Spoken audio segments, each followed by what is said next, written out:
Sans le pardon, on ne peut jamais hériter du royaume des cieux. Alléluia. En fait, c'est quoi la miséricorde? Quand on parle de miséricorde, on parle de l'amour de Dieu qui, en dépit de nos fautes, est manifesté. Lisons Matthieu 7, verset 12. Si quelqu'un, au moment où le Seigneur vient, si tu retiens à une personne, même à une seule personne, un péché, tu ne seras pas sauvé. Comment faire pour guérir de ces blessures-là? De manière à ce que le Seigneur Jésus nous trouve prêts pour l'enlèvement. L'exemple même, c'est Jésus qui a été appelé homme de douleur. Homme de douleur, c'est l'autre nom de Jésus. Ésaïe 53. Ésaïe 53 appelle Jésus homme de douleur. Ça veut dire que la douleur que Jésus a vécue lui-même, je ne sais pas s'il y a quelqu'un qui peut vivre une douleur sur la terre. Non. C'était tellement important qu'on l'a carrément appelé homme de douleur. Et pourtant, Jésus a vécu pleinement homme. Il était pleinement homme sur la terre. Pleinement homme. Lorsque Jésus est allé à la croix, la douleur était tellement forte dans le jardin de Gethsémani que la sueur qui coulait sur son front était des grumeaux de sang. Lui-même, il a dit, Père, si cette coupe pouvait s'éloigner de moi, toutefois, que ce ne soit pas ma volonté, mais la tienne.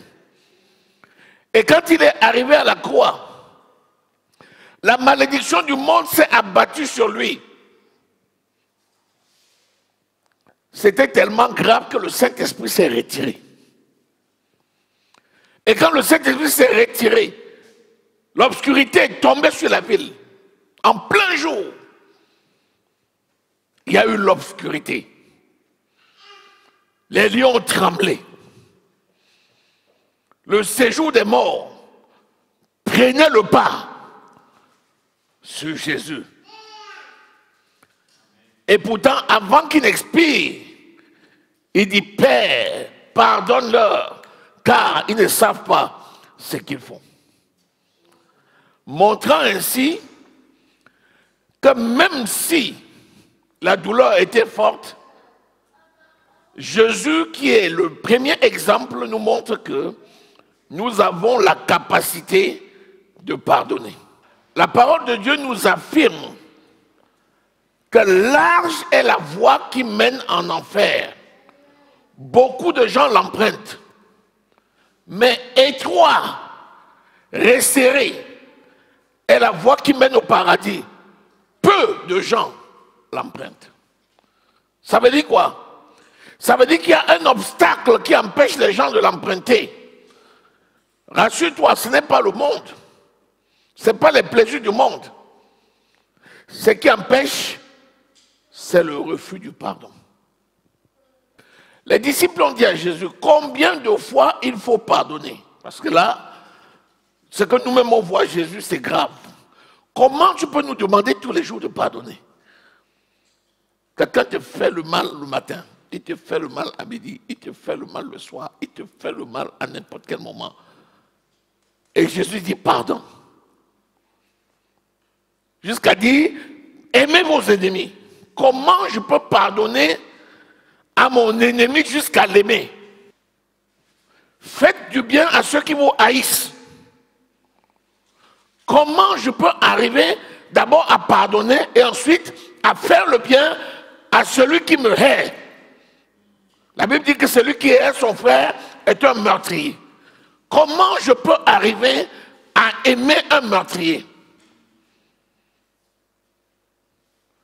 Pierre dit, le Jésus que vous avez mis à mort, c'est par lui que vous voyez ces miracles qui s'accomplissent. Alléluia. Matthieu 7, verset 12 nous dit quoi? Tout ce que vous voulez que les hommes fassent pour vous, faites-le de même pour eux, car c'est la loi et les prophètes. C'est la loi. C'est la loi. Il y a les lois et il y a la loi. C'est la loi de l'amour. C'est celle sans laquelle il n'y a pas de salut. La Bible l'appelle encore la règle d'or. Ça veut dire que s'il y a une règle à retenir, c'est ça. Ne jamais retenir à quelqu'un ses péchés. Même si la personne ne se répand pas. Même si la personne continue à te nuire. Même si la personne poursuit. Même si la personne a signé un pacte avec le diable. Ne jamais permettre que cette personne devienne pour toi une occasion de chute. Pour confesser vos péchés, le Seigneur est fidèle et juste pour les pardonner et pour vous purifier de toute iniquité. On vient dire si. Du coup, ça veut dire qu'il y a une condition. Mais attention, l'amour va au-delà de ça. Même si quelqu'un ne te demande pas pardon, même si quelqu'un ne te demande pas pardon, tu as l'obligation de le pardonner. Pourquoi? Parce que si tu ne le pardonnes pas, tu te condamnes toi-même. Qu'est-ce que tu veux que l'on fasse pour toi? Si tu veux que les hommes te pardonnent, pardonne-les. Car c'est la loi et les prophètes. C'est ça, la loi et les prophètes. S'il y a un filtre de dernière minute pour hériter du royaume, c'est le pardon. Si tu retiens à une personne son péché jusqu'à la fin, tu n'hériteras pas du royaume. C'est la raison pour laquelle le diable, connaissant ça, provoque la division au milieu des enfants de Dieu. Et fait en sorte que ce soit ton meilleur ami qui te cause le mal. Que ce soit la personne la plus proche de toi qui te cause un dommage. Le diable cherche tous les moyens à accuser, en sorte que tu dises, je ne savais pas que c'était la personne en qui j'ai mis toute ma confiance qui m'a trahi. Alléluia. Moi, je vais vous dire, c'est ça le plus grand piège de Satan. Luc 6, commence au verset 31. Si tu aimes ceux qui t'aiment, c'est bien. Mais si tu n'aimes que ceux qui t'aiment, tu n'es pas différent d'un pécheur. Entre le pécheur et toi, c'est exactement pareil. Toi, tu fréquentes l'église.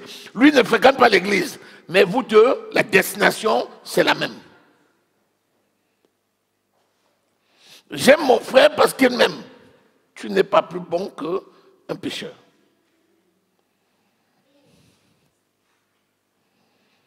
Si les gangs de brigands marchent ensemble et dépensent ensemble le produit de leur braquage, alors que toi, de ton côté, tu marches avec ton frère exclusivement et tu méprises les autres, y compris les brigands, il n'y a pas de différence entre vous deux.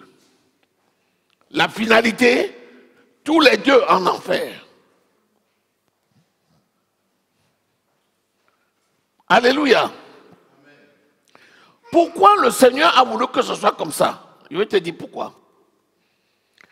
Parce que il dit, donnez et il vous sera donné.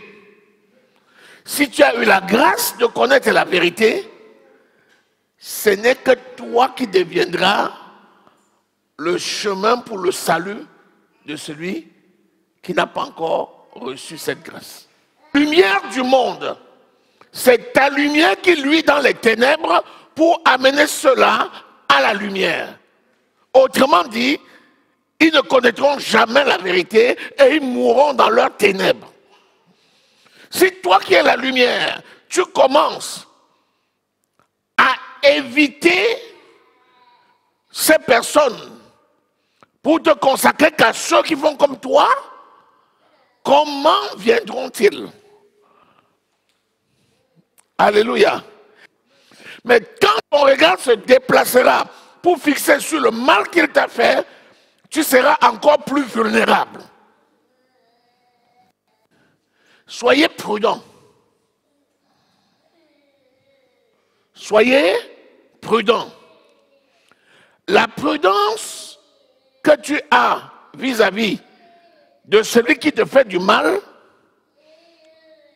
ne t'autorise pas à le mépriser. Lisons Hébreux au chapitre 12, versets 1 et 2. Prends la Bible, tu ouvres, tu lis. Hébreux 12, 1 et 2. La parole de Dieu te dit dans Hébreux 12, versets 1 et 2, que tu dois garder le regard fixé sur Jésus. Alléluia. En oubliant quoi? En oubliant les situations qui t'accablent et qui t'enveloppent si facilement. Ça veut dire que tu es accablé. Ça veut dire que tu es enveloppé. Et quand tu es accablé et enveloppé, tu gardes le regard fixé sur Jésus. C'est la seule façon pour toi de t'affranchir de cet accablement et d'éviter de tomber dans les pièges de Satan. Hébreux 12, versets 1 à 2. Vous voyez, nous sommes enveloppés. Quand on dit que nous sommes enveloppés, ça veut dire quoi? Ça nous environne et ça nous encercle. Tu ne peux pas vivre dans ce monde où le péché abonde sans que le péché ne t'encercle. Tu ne peux pas naître dans une famille où les gens adorent les idoles sans que les idoles ne t'entourent. Tu ne peux pas être dans un endroit où les gens ont rejeté Jésus sans que leurs démons ne t'entourent. Tu fais jaillir la lumière au milieu des ténèbres. La carrière qui t'est ouverte, c'est quoi? C'est ton appel. Donc, la situation que tu vis et les pièges que l'ennemi te tend, tout ça n'est pas suffisant pour déplacer ton regard.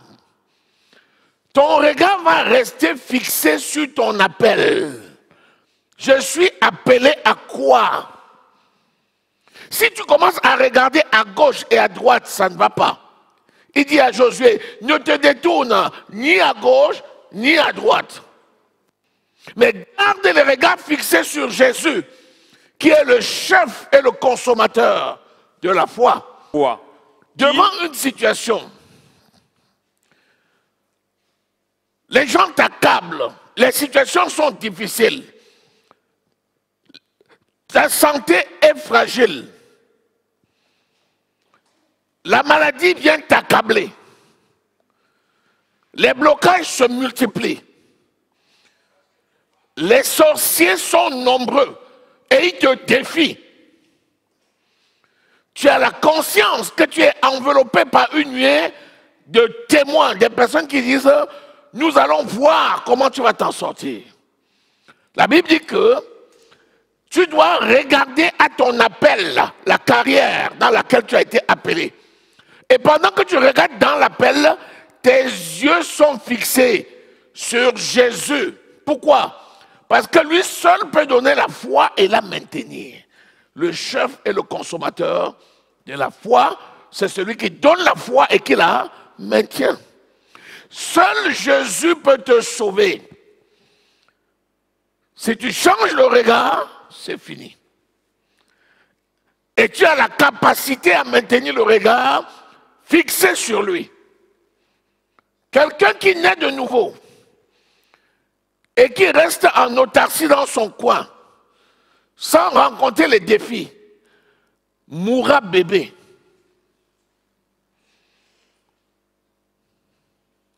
Et le mal que l'autre va te commettre, si tu en fais un mal pour ta mort, tu mourras. Mais si tu en fais un ami pour ta promotion, tu vivras. Si tu considères ces pièges comme étant la mort, tu mourras. Mais si tu considères ces pierres comme étant une occasion pour bâtir ta maison spirituelle, tu vas rassembler toutes les pierres qu'on t'aura lancées et tu bâtiras ta maison avec. La stratégie, c'est d'apprendre à garder les yeux fixés sur Jésus. En sachant que Jésus a donné son sang pour expier le péché du monde en vue du salut de tous, y compris les personnes qui te tendent des pièges. Matthieu 6, lisons les versets 14 et 15. Ce que vous voudriez que les hommes vous fassent, faites de même aux autres, car c'est la loi et les prophètes. En d'autres termes, si tu veux éviter de tomber, prends garde de voir les difficultés devant toi comme étant pour toi une occasion de chute, mais prends-les comme une occasion de ton élévation. En le faisant ainsi, tu verras le Seigneur Jésus à l'œuvre. Parce qu'il a dit, je ne t'abandonnerai pas, je ne te délaisserai pas. Même si la mère poule abandonne ses poussins, moi, je ne te délaisserai jamais. Si vous pardonnez aux autres vos offenses, votre Père Céleste vous pardonnera aussi. Ça veut dire que le pardon que tu reçois, c'est la conséquence du pardon que tu accordes. On vous donnera selon la mesure que vous aurez utilisée. La même mesure, secouée, tamisée et qui déborde. Ce que vous lierez sur la terre, je lierai dans le ciel. Ce que vous délierez sur la terre, je délierai dans le ciel. Si tu lis quelqu'un sur la terre, Dieu te lie dans le ciel. Si tu libères quelqu'un sur la terre, Dieu te libère dans le ciel.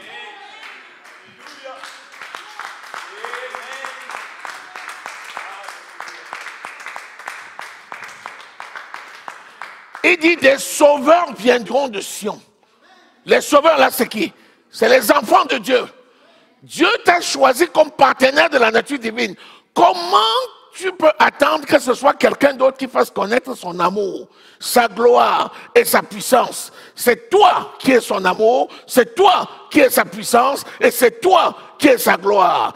Le monde entier attend avec un ardent désir la révélation glorieuse des fils de Dieu. Comment? Par toi.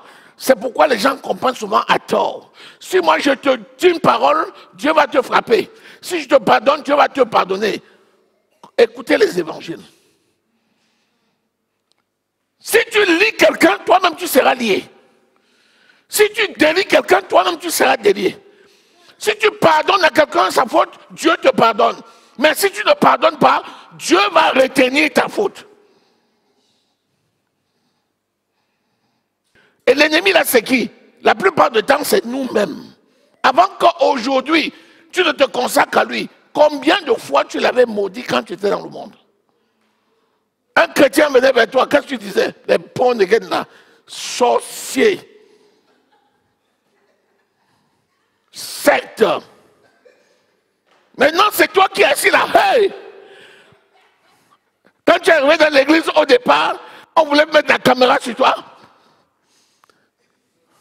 Tu regardais le mur. De peur qu'on ne te reconnaisse sur la caméra. Maintenant, c'est toi qui prends le micro et qui dis Jésus est Seigneur. Pourquoi? À cause de sa grande miséricorde. Alléluia. Comment il peut finir un calcul parfois? Comment il peut finir une opération parfois? Foi, c'est le multiple de quelque chose. Oui.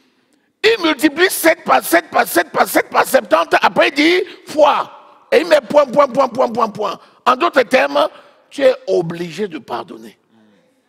À l'infini. Quel que soit le péché qu'il a commis, quel que soit le péché qu'il a commis. Sinon, qu'est-ce qui va m'arriver? Ton Père ne te pardonnera non plus tes péchés.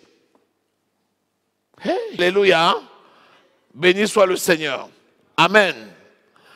Voilà. Je pense que le message est passé. Et maintenant, nous devons bénir. Alléluia. Bénir. Ta vie tout entière doit être consacrée pour servir Dieu. Ta préoccupation, c'est servir Dieu. Est-ce que je suis dans la volonté de Dieu? Si Dieu est pour moi, personne ne peut être contre moi. Ce qui m'importe, ce n'est pas le regard des gens. Ce qui m'importe, ce n'est pas le commentaire des gens. Ce qui m'importe, ce n'est pas l'approbation des gens. Ce qui m'importe, c'est l'approbation de Dieu. Si Dieu est pour moi, qui sera contre moi? J'ai une seule exigence, c'est de faire la volonté de mon Père. Et là, je prends à bras le corps l'œuvre de Dieu et je vais commencer à marcher sur les difficultés pour grimper l'escalier de ma marche spirituelle. Alléluia. Je vais monter à la montagne de Sion en montant sur les difficultés. C'est pour ça que la Bible dit dans Ésaïe 54 que nous allons vanner les collines. Merci Seigneur pour le pardon qui libère tes enfants. Je crois Seigneur que chacun ici présent et tous ceux qui reçoivent cet enseignement sont délivrés. Délivrés de la haine au nom de Jésus-Christ. Délivrés de la rancune au nom de Jésus-Christ. Délivrés de la complainte au nom de Jésus-Christ. Délivrés de la plainte au nom de Jésus-Christ.